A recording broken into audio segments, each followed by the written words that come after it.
bu strategiya degеннәре Русия хезмәтендәге йомышлы татарлар тарафыннан язылган бер нәрсә булып чыга инде. Bu документта милләт дигән төшенчә бер тапкырда алынды. Милләт дигән төшенчә анда юк. Дәүләт идеясе ахыргы чиктә тәмам югалдымы шулай итеп? Югалмады әлбәттә. Бу бит документ кына. Янәсе бу Рөстәм Миңнехановка татар электоратын үзенә күбрәк җәлеп итү өчен кирәк булган. Бу хакта ни уйлыйсың?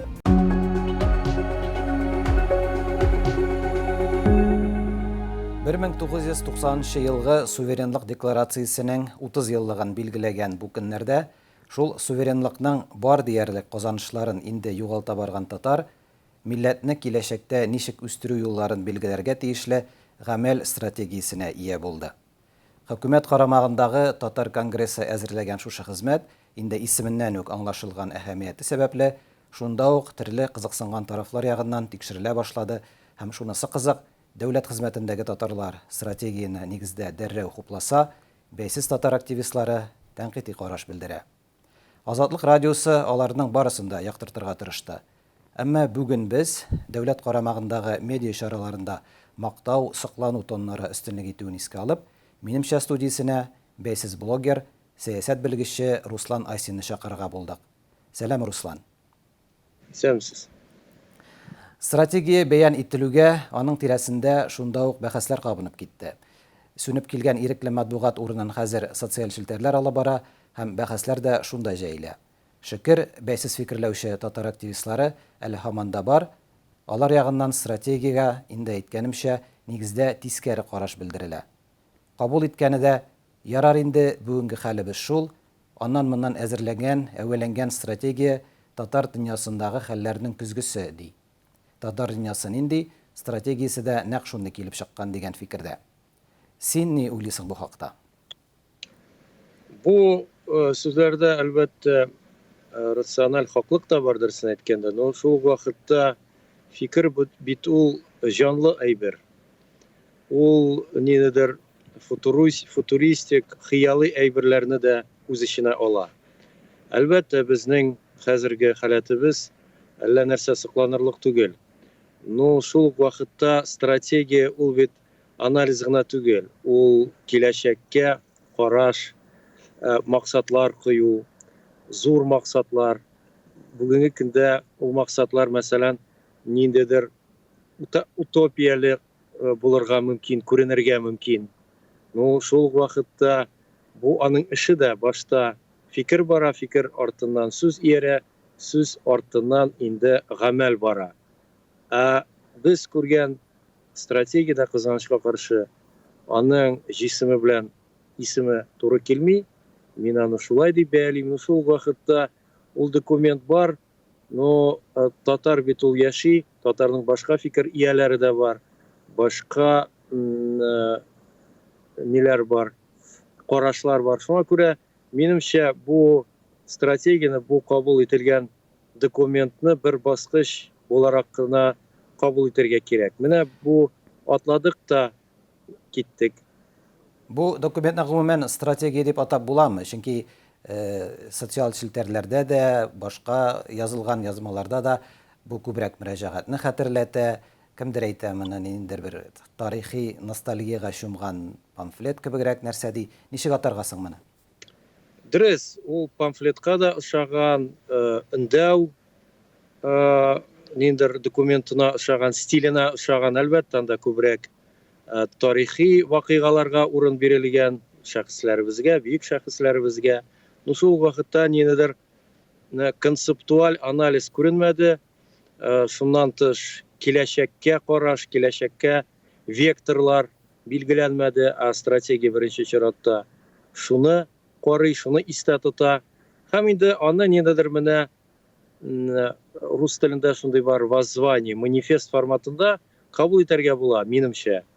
Шул вакытта аны тулаем һәм менә без кабул иттек тә, шуның белән бетте дигән сүз түгел. Татар яши, татарның Аллага шөкер фикере бар. Шуңа күрә алга таба һәрбер кеше, һәрбер фикер иясе бу процесста катнаша ала. Чөнки без күрдек, менә мәсәлән, президент үзенең юлламасында стратегия турында әйткән чакта, шул ук вакытта төрле төбәкләрдән, төрле регионнардан, төрле илләрдән хәтта милләттәшләребезнең фикерләре яңгырады, тәкъдимнәр килә башлады. Ничектер милләттәшләребез дәртләнеп, рухланып киттеләр. Чөнки ул стратегия, ул нидер документ кына түгел, ул импульс, яңа импульс. Татар яши димәк, аның яңа максаты бар, яңа максатларга, яңа биекләләр ниләргә ирешә, офыкларга, яңа Менә син офыкларга. тәкъдимнәр, идеялар күп келде дисең, әлбәттә һәркем аны белдерә ала, ләкин бит әгәр дә стратегия дигән документ әзерләнә икән, аны ничектер бергә туплап, анализ ясап, ниндер шундый концепциясын булдырып, моңа әзерлекле белгечләр дә кирәк. Мисал өчен, мин шул тәнкыйть язмалар арасында, мисал өчен, Татарда андый төпле стратегиялар язырлык белгеч инде калмады, аны җиренә җиткереп язардай кеше юк дигән сүзләр дә ишеттем. Ул проблема да бар чынлыкта. Бездә белгечләр, барлык юнәлешләр буенча белгечләребез юк, кызганычка каршы. Социология фәнен алыйкмы, демография мәсьәләсен алыйкмы, сәясәт белгече, икътисад, психология ише әйберләр анда бу стратегиядә урынын тапмаган, кызганычка каршы. Моның өчен безгә аерым бер интеллектуаль, зыялы мөхит булдырырга кирәк. Ул әлегә дә бая күренмәде. Оештыру мәсьәләсе дә шуның кадәр иде, кызганычка каршы. Чөнки акыллы кешеләрне, аксакалларны җыю үзе гаять катлаулы бер процесс. Аны оештыру өчен шуның кадәр сәләтле, абруйлы, аңлый торган кеше кирәк. Аңлый торган кеше. Моңа әлбәттә каршы фикерләр дә әйтелде, ризалашмаучылар булды. Әлегә белгечләребез бар, җитди һәм төпле стратегияны булдырып булыр иде. Бу бик мөһим һәм кирәкле эш. Мисал өчен, Татар яшьләре форумы оештырган стратегик сессиядә күп кенә саллы фикер, тәкъдим яңгырады диделәр. Тик алар ниндидер бер мизгелдә юкка чыккан һәм бөтенләй башка бер текст пәйда булган. Ул исә стратегия түгел, бары тик матур сүзләр генә ди кайберәүләр. Бу процедурада син үзең менә бу катнашуда, әзерләүдә үзең катнаштыңмы?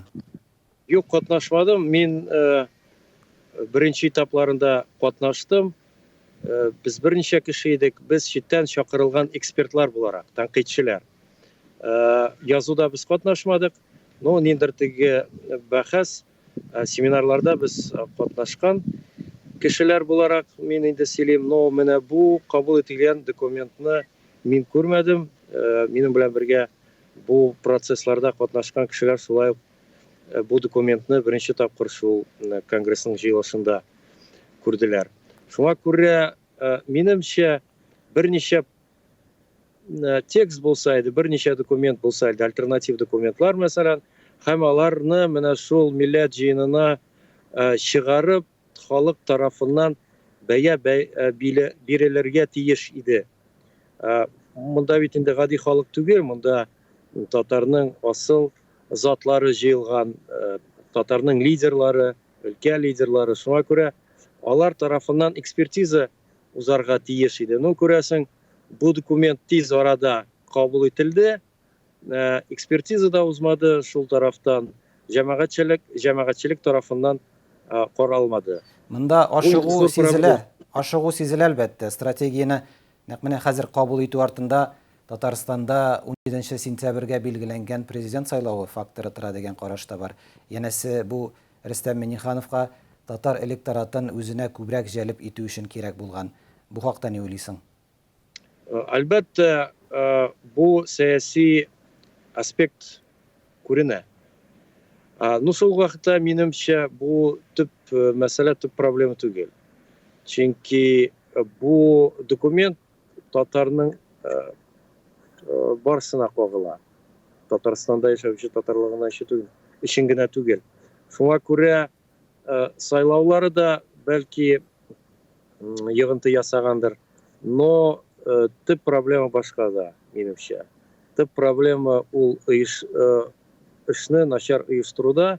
Бу бер икенче чиратта стратегияның нәрсә икәне белмәүдә.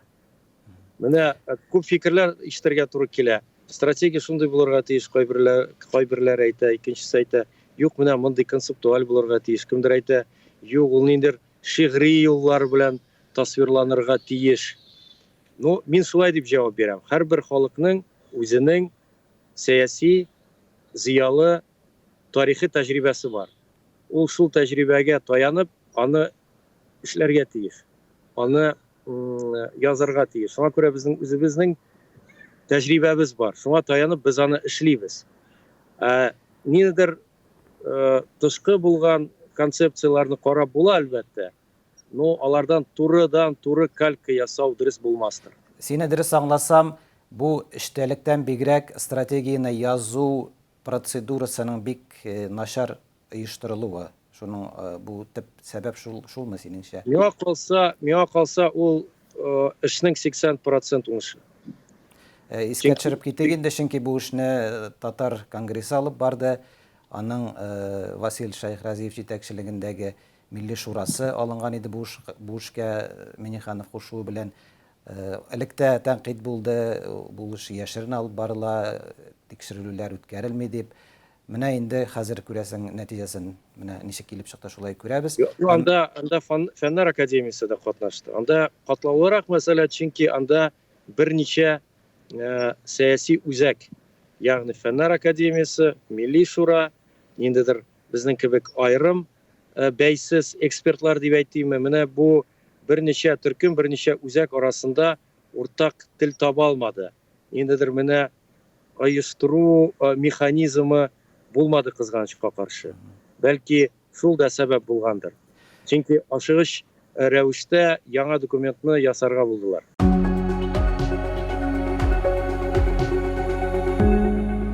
Күзгә шунда ук ташланган тагын бер принципиаль нәрсә, ул да булса шушы стратегиядә татар дәүләте бәйсезлек идеясының бөтенләй булмавы. Гәрчә элекке еллардагы татар иҗтимагый фикере өчен ирекле дәүләт, тел һәм дин белән беррәттән киләчәк тәрәккыят өчен зарур төп нигезләрнең берсе булып килде.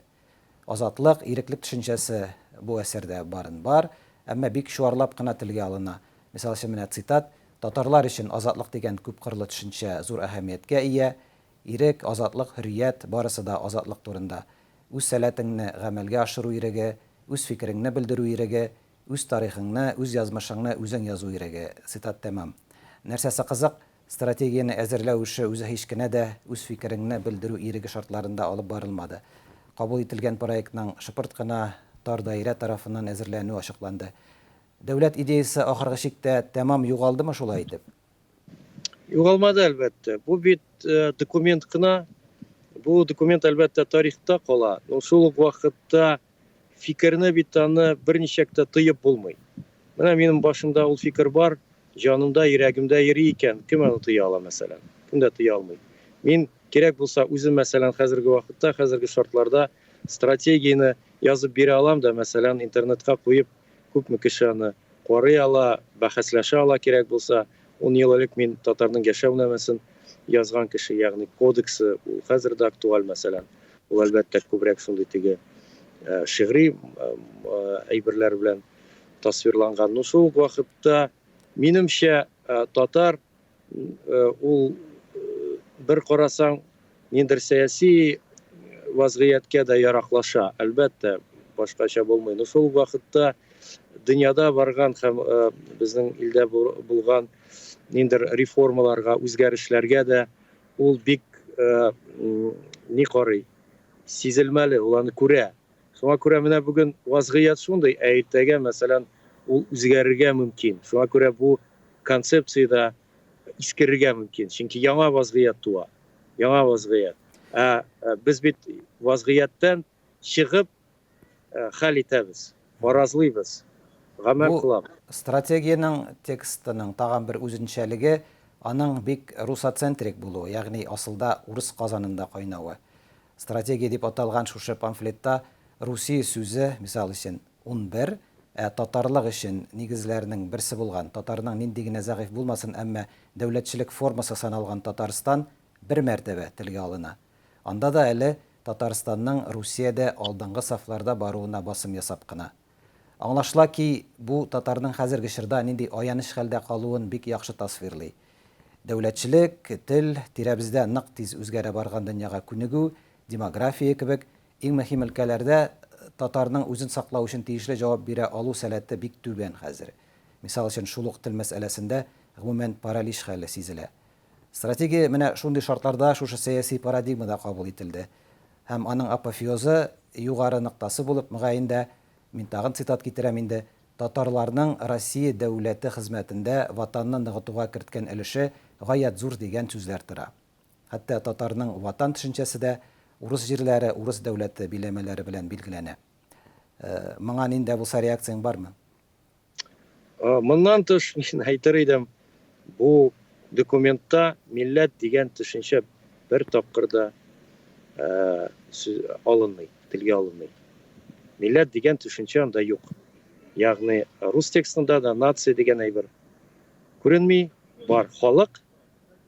Халык инде ул бер төшенчә тарихчылар өчен, милләт инде ул сәяси төшенчә. Ягъни чыннан да бу сәяси яктан, сәяси вазгыятькә карап язылган текст. Шуңа күрә менә бу сез әйтеп киткән тезисларда, цитаталарда шуңа карап бәяләнә. Шулай аңлатыла да. Без менә хәзер сәяси вазгыятның шул ноктасында кайчан татар үзе алдынгы рәттә түгел, үзе максатлар куймый, башка кешеләр куйган максатлар, куйган әмерләр. Шуннан да бу милләт мәсьәләсендә хәзер бит инде Русиядә Русияле дигән гомум милләт төшенчәсе кертелә һәм калган милләтчылыклар анда әлбәттә милләт була алмый, алар шул бер халыкчык, вак ниндидер бер шундый Русиянең күп төрлелегенә ишарә иткән ниндидер бер кичкенә генә вак кына компонентлар буларак кабул ителә. Димәк ки, бу стратегия дигәннәре Русия хезмәтендәге йомышлы татарлар тарафыннан язылган бер нәрсә булып чыга инде. Миңа калса, беләсезме, мин башта шулай скепсиска чумган идем. Хәзер мин башкача карыйм. Татар яши, ул бар.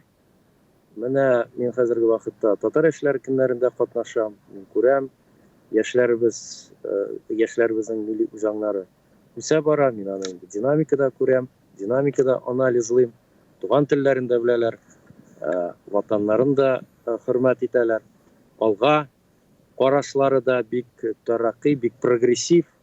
Шуңа күрә мин бу яссылыкта, бу вазгыятьтә оптимист. Миңа калса, бу документ ул бер генә баскыч. Без аны үттек тә алга барабыз. Алга барабыз, әлбәттә, без ясаган хаталарга анализ ясарга кирәк, сәяси анализ ясарга кирәк. Шул вакытта ниндидер пессимизмга, ниндидер сүлпәнлеккә бирелмәскә. Димәк, синеңчә, башка дәүләткә бәйләнмәгән ирекле татар фикере әле дә бармы? Бар, әлбәттә. Мин һичшиксез шуңа ышанамын. Мин андый кешеләрне дә беләмен. Шуңа күрә менә без сезнең белән дә менә сөйләшкән факт буларак та моңа дәлил булып тора. Менә Фәүзия Бәйрәмова иң күренекле актив милләтчеләрдән хәзер ул гына калды буга инде. Азатлыктагы комментарында булай дигән иде. Стратегик максат дәүләтчелекне торгызу булырга тиеш. Аңа хәтле телне, динне, мәдәниятне, тарихи мирасны саклауны милләт үз өстенә алырга тиеш була. Халык үз хәлен, юкка чыгу фаҗигасын тулысынча аңлаганда гына язмышын үз кулына алачак. Ягъни Русия карамагындагы татар дәүләтчелеге түрәләренә өмет юк, бу эшне үз кулына төпкел халык алырга тиеш булып чыга. Безгә үзебезнең милләт элитасын булдырга кирәк, үстергә кирәк. Милләт, әлбәттә, үзенең тормышын үзе киләргә тиеш, үзе барларга тиеш, милли инфраструктураны үзе төзәргә тиеш. Каяндыр китеп, ниндидер абзыйлардан, ниндидер түрәләрдән көтү, минемчә, патернализм, ул наив әйбер. Үзебезгә хуҗа булырга тиешбез һәм үзебезнең тормышыбызга үзебез ниндидер идеолог булырга тиешбез.